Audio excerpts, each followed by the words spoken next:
Alam niyo ba na noong 2002 ay lumabas din si Coco Martin sa youth-oriented show na Click? Yes, you heard it right mga katanggol. Ginampanan ni Coco Martin noon ang papel ni Wesley Yam Yam Carino bilang ex-BF ni Mimi played by Gina Hortaleza.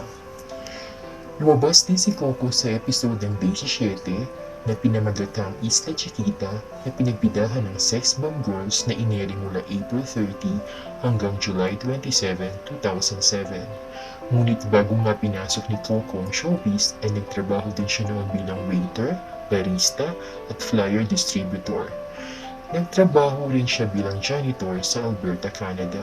Ngayon, isa na siya sa pinakasikat at tinitingalang artista hindi lang dahil sa kanyang husay sa pag-arte, sa pagdidirect at sa paggawa ng script, kundi dahil sa mga natutulungan niyang tao, partikular na ang mga kapwa niyang artista. Yan lamang po mga katanggol, hanggang sa muli.